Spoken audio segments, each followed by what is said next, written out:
Prelims clear करने वाले aspirants कुछ अलग नहीं पढ़ते, बस वही चीज़ें पढ़ते हैं जो एग्ज़ाम में आती हैं। यह है प्रीलिम्स फैक्चुअल सीरीज़, जहां हर संडे आपको मिलेंगे प्रीलिम्स के फैक्ट्स एंड वैल्यू एडिशंस जो करंट अफेयर्स से डिराइव्ड हैं। अगर आपको प्रीलिम्स क्रैक करना है तो ये वीडियो आप मिस नहीं कर सकते। ये है इम्पॉर्टेंट किसके लिए? UPSC, UPPSC, EPFO, BPSC and any competitive exams के लिए ये इम्पॉर्टेंट है। ये वीकली करंट अफेयर्स है, करंट अफेयर्स की सीरीज़ है। पहली न्यूज़ से स्टार्ट करते हैं। कॉन्टेक्स्ट यहाँ पे थोड़ा कम डिस्कस किया जाएगा, सिर्फ इम्पॉर्टेंट वाला डिस्कस किया जाएगा, ठीक है। यहाँ पे वैल्यू एडिशन ज़्यादा होगा। वैल्यू एडिशन आपके ऑब्जेक्टिव एग्ज़ाम हो चाहे कोई सा भी एग्ज़ाम हो काम आएगा। यहाँ पे कॉन्टेक्स्ट क्या है पहली न्यूज़ का? ऑपरेशन सिंदूर एक टेस्टामेंट है टू ट्राई सर्विसेज सिनर्जी, ठीक है। ये किसने कहा है? चीफ ऑफ डिफेंस स्टाफ ने। तो ये स्टेटमेंट एक ऊंचे पद से आई है, ठीक है। पढ़ना, चीफ ऑफ डिफेंस स्टाफ के बारे में पढ़ना इम्पॉर्टेंट हो जाता है। चीफ ऑफ डिफेंस स्टाफ जब कारगिल रिव्यू कमेटी की रिपोर्ट आई थी ना, तो यहाँ पे ग्रुप ऑफ मिनिस्टर ने रिकमेंड किया था 2001 में कि एक चीफ ऑफ डिफेंस स्टाफ को इस्टेब्लिश करो। 2012 में यहाँ पे नरेश चंद्र कमेटी ने रिकमेंड किया था कि एक परमानेंट चेयरमैन होना चाहिए of chief of staffs committee. फिर सीडीएस की पोस्ट क्रिएट कर दी गई थी इन 2019 एंड जनरल बिपिन रावत पहले सीडीएस बने थे। ये एक newly created department of military affairs के हेड हैं, ठीक है। कौन है? सीडीएस। ये एक सिंगल पॉइंट मिलिट्री एडवाइज़र है to defence minister on matters involving all 3 services, चाहे जल हो, थल हो या वायु हो, उन सबको क्या करेंगे? एडवाइस करेंगे, कमांड नहीं करेंगे, ठीक है। प्रीलिम्स में क्वेश्चन आया था, उसमें एक स्टेटमेंट था कि कमांड करते हैं, no. CDS is also vested with the authority to provide directives to all 3 chiefs. इन सबको directives provide करेंगे एंड ये रैंक ऑफ सेक्रेटरी के एंजॉय करते हैं with in department of defence और इनका एडवाइजरी रोल है in the nuclear command authority. समझ आ गया जी? CDS इम्पॉर्टेंट है, क्वेश्चन पूछा जा चुका है, क्वेश्चन पूछा जाएगा।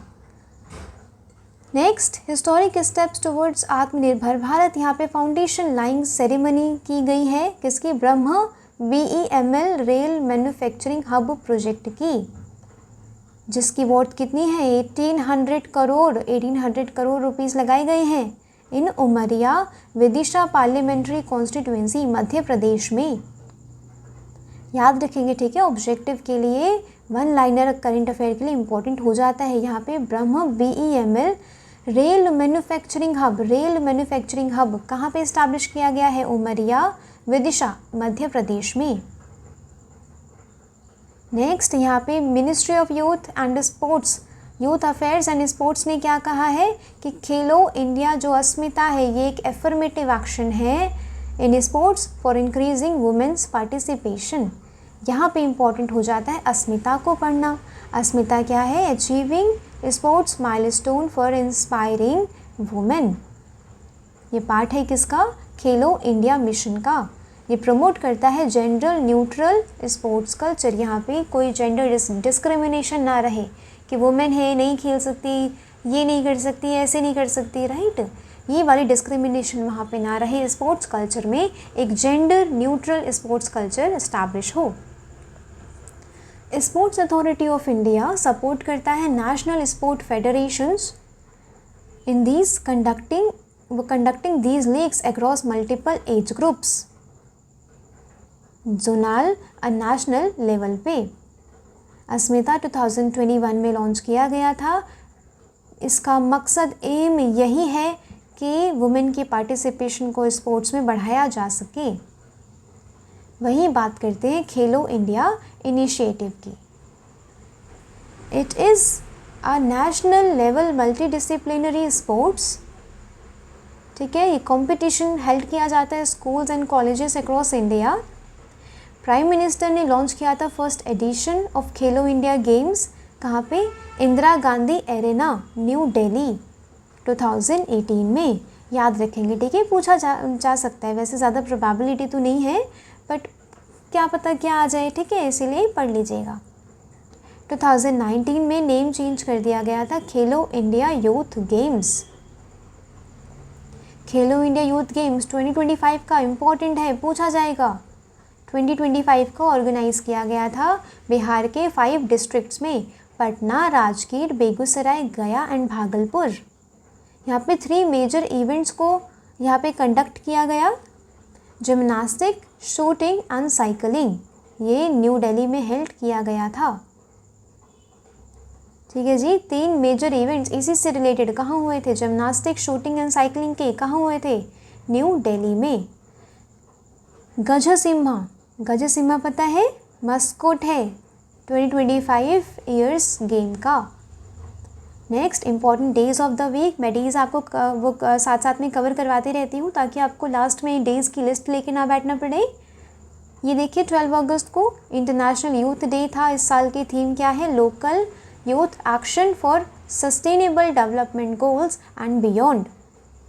वर्ल्ड एलिफेंट डे मनाया गया था 12 अगस्त को। इस बार की थीम क्या है? मैट्रियार्क्स एंड मेमोरीज। 2024 की थीम क्या है? Personifying pre historic beauty. मैंने कहा था अगर आपको पूरा याद ना हो तो आप इतना सा याद कर लीजिएगा। पर्सोनिफाइंग प्री हिस्टोरिक ब्यूटी 2024 की थीम है। वही 25 की कौन सी है? मैट्रियार्क्स एंड मेमोरीज।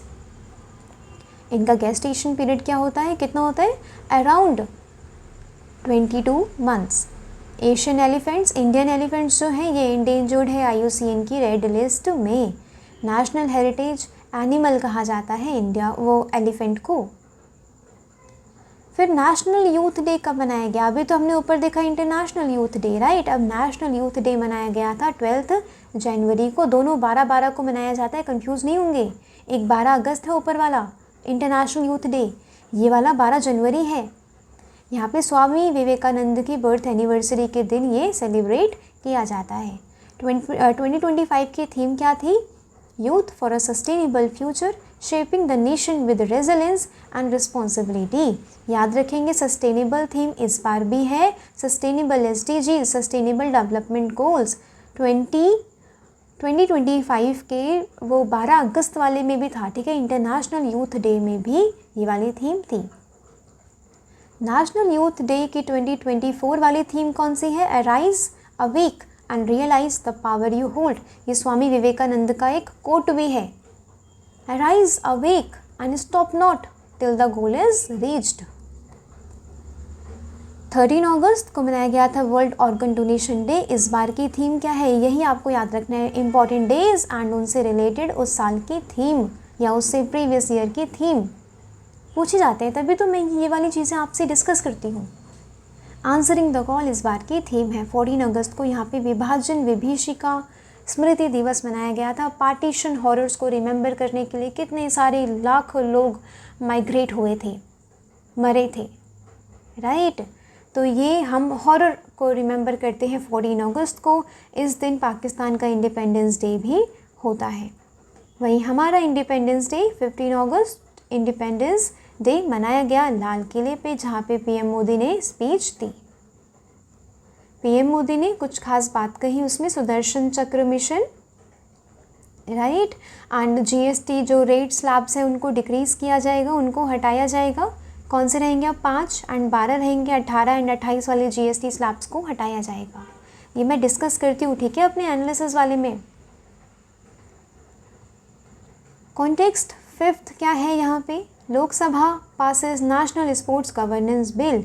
यहाँ पे कुछ बॉडीज़ क्रिएट की जाएंगी। National Olympic committee, national para Olympic committee, national and regional sports federations for designed sports. National sport board का गठन किया जाएगा यहाँ पे, जो क्या करेगा, जो नेशनल स्पोर्ट्स रिलेटेड जो बॉडीज़ होती हैं ना, ये वाली जो बॉडीज़ हैं, इन पे देख रेख करेगा, निगरानी करेगा कि यहाँ पे इलेक्शन सही से कंसीडर किए जा रहे हैं, फ्री एंड फेयर इलेक्शंस हो रहे हैं या नहीं हो रहे हैं, ठीक है, क्योंकि इनके हेड भी तो चुने जाएंगे। अगर ऐसा नहीं होता है, कोई मिसकंडक्ट होता है या मिसमैनेज होता है फंड्स का, तो इसे डी-रिकॉग्नाइज कर दिया जाएगा। जैसे कि इलेक्शन कमीशन है, इलेक्शन कमीशन के पास ये पावर नहीं है कि पार्टीज़ को डी-रिकॉग्नाइज कर सके, बट यहाँ पे नेशनल स्पोर्ट्स बोर्ड के पास पावर रहेगी कि वो फेडरेशंस को यहाँ पे डी-रिकॉग्नाइज कर सके, नेशनल स्पोर्ट्स ट्रिब्यूनल बनाया जाएगा। ट्रिब्यूनल क्या, वो क्या होता है, एक जुडिशियल बॉडी होती है जो डिस्प्यूट्स सॉल्व करती है। Selection, election, governance of federation, इनसे रिलेटेड अगर कोई डिस्प्यूट होता है तो इस वाले ट्रिब्यूनल में लाया जाएगा। एंड इसके जो अवार्ड्स हैं ना वो चैलेंज किए जा सकते हैं कहाँ पे, सुप्रीम कोर्ट में। यहाँ पे अवार्ड्स मतलब प्राइज़ नहीं दे रहा है, वो दिया जा रहा है किसी को, ठीक है। यहाँ पे अवार्ड का मतलब है कि फाइनल रूलिंग क्या रही वो ट्रिब्यूनल की, ठीक है। इस फिर रूलिंग को चैलेंज किया जा सकेगा सुप्रीम कोर्ट में, सिर्फ हाई कोर्ट नहीं है, याद रखेंगे। आपको पूरे फुल एनालिसिस के साथ साथ ना आपको जो फैक्चुअल इन्फॉर्मेशन होती है उस पर भी ध्यान रखना पड़ता है। All recognise national sports bodies ये रिसीव कर रही हैं जो भी फंडिंग, वो गवर्नमेंट से जो भी फंडिंग कर रही हैं रिसीव, ये RTI एक्ट के अंदर आएंगी। सिर्फ BCCI नहीं आएगा जब तक ये सब्सटेंशियली फंडेड बाय गवर्नमेंट नहीं होता, ठीक है जी। उसके बाद BCCI को भी ला देंगे RTI में, RTI एक्ट के तहत। एडमिनिस्ट्रेटर्स जो भी 75 साल से नीचे कंटेस्ट कर सकते हैं इलेक्शन, 70 to 75 ईयर्स अब यहाँ पे कर दिया गया है। पहले कितना था, सिर्फ 70 ईयर्स था। नेक्स्ट क्या है, PM ने ये इस बात की बहुत ही तारीफ़ की है, हेल किया है इंडिया का milestone towards self reliance in achieving 100 gigavolt solar photovoltaic module manufacturing capacity. यहाँ पे क्या है, 100 गीगावोल्ट, याद रखेंगे नंबर्स, याद रखेंगे, ठीक है। यानी 100 गीगावोल्ट मैन्युफैक्चरिंग कैपेसिटी को जो अचीव किया गया है उसे प्रेज़ किया है PM मोदी ने। यहाँ पे PV मॉड्यूल मैन्युफैक्चरिंग कैपेसिटी क्या है, सोलार के लिए ना, जो भी सोलार पावर को यूटिलाइज़ करने के लिए फोटोवोल्टिक मॉड्यूल्स लगाए जाते हैं। फोटोवोल्टिक मॉड्यूल्स क्या करते हैं, सनलाइट को डायरेक्टली कन्वर्ट कर देते हैं इलेक्ट्रिसिटी में, ठीक है। इस चीज़ में एक उपलब्धि हासिल की है। India's first private constellation of earth observation satellite, पहला ऐसा कॉन्स्टेलेशन इस्टेब्लिश किया जा रहा है इंडिया के द्वारा जो PPP मॉडल बेस्ड है। PPP means public private partnership. कौन सी कंपनी यहाँ पे इंक्लूडेड है, pixel space company. First fully indigenous commercial earth observation satellite constellation है ये, पहला फुल्ली इंडिजीनियस, आत्मनिर्भरता बताती हूँ मैं आपको अपने एनालिसिस में। किस चीज़ के लिए हेल्प करेगा, climate change, disaster management, agriculture, national security and urban planning. Next, heat wave चल रही है जी यूरोप में आजकल, अराउंड 40 डिग्री सेल्सियस हो रहा है यूरोप जैसे एरिया में, तो वहाँ पे वाइल्ड फायर्स की भी दिक्कत हो रही है। ट्राकोसो पुर्तगाल में फायर लगी है, वाइल्ड फायर, जिसमें थाउजेंड्स फ्ली कर गए, बर्ड्स, एनिमल, ह्यूमन, ठीक है। आसपास जो भी जितने भी रेजिडेंट्स थे वो फ्ली कर गए। किश्तवाड़ में क्लाउड बर्स्ट हुआ, किश्तवाड़ उत्तरकाशी पढ़ाया था मैंने आपको बहुत अच्छे से। यहाँ पे जो इम्पोर्टेंट है वो क्या है, Kishtwar high altitude national park कहाँ पे स्थित है, जम्मू कश्मीर में। कब बनाया गया था, 1980 में। क्यों बनाया गया था, स्नो लेपर्ड्स को प्रोटेक्ट करने के लिए, प्रिजर्व करने के लिए, क्योंकि ये ठंडे इलाकों की क्या है, की स्टोन स्पीशीज़ हैं, ठीक है जी। ये central crystalline belt of great Himalayas कहाँ लाई करता है, याद रखेंगे, ग्रेट हिमालयाज़, सब एल्पाइन एंड एल्पाइन जोन इसका है। नेक्स्ट, PM मोदी ने अनाउंस किया है इंडिपेंडेंस डे के दिन प्रधानमंत्री विकसित भारत रोजगार योजना टू बूस्ट यूथ एम्प्लॉयमेंट। इसको फाइनेंशियल आउटले कितना दिया गया है, 1 लाख करोड़ का, एंड ये बेनिफिट करेगा हमारे 3.5 करोड़ यूथ को, युवा भाई बहनों को ये क्या करेगा, बेनिफिट करेगा। PM मोदी ने यहाँ पे क्या कहा कि ये एक लैंडमार्क स्टेप है, यहाँ पे हम ब्रिज बनाएंगे फ्रॉम स्वतंत्र भारत टू समृद्ध भारत एंड सपोर्ट करेंगे मासिव एम्प्लॉयमेंट जनरेशन। याद रखेंगे, ज़्यादा टफ तो नहीं है, बहुत इजी एनालिसिस मैं आपको यहाँ पे देती हूँ, बहुत अच्छी फैक्चुअल इन्फॉर्मेशन, रिलेवेंट, क्रिस्प होती है, आपके एग्ज़ाम से रिलेटेड। आप कोई सा भी एग्ज़ाम दे रहे हो, चाहे यूपीएससी हो, स्टेट पीसीएस हो, एनी अदर कॉम्पिटिटिव एग्ज़ाम, सीपीएफओ जैसे हो गए एग्ज़ाम्स, ठीक है, काम की है चीज़, याद रखेंगे। Thank you so much for watching till here. I really and really appreciate you कि आपने वीडियो यहाँ तक देखी है।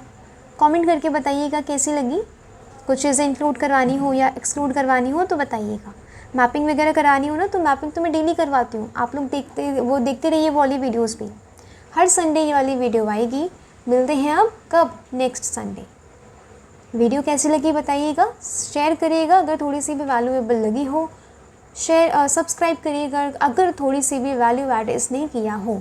मेरा मेन मोटिव यही रहता है कि मैं आपकी प्रिपरेशन में थोड़ी वैल्यू ऐड कर सकूं। और ये किसी एक एग्ज़ाम के लिए रिस्ट्रिक्टेड नहीं है, क्योंकि ऑब्जेक्टिव टाइप तो पहला टियर होता है एग्ज़ाम्स में, ठीक है, उसके लिए इम्पोर्टेंट हो जाता है।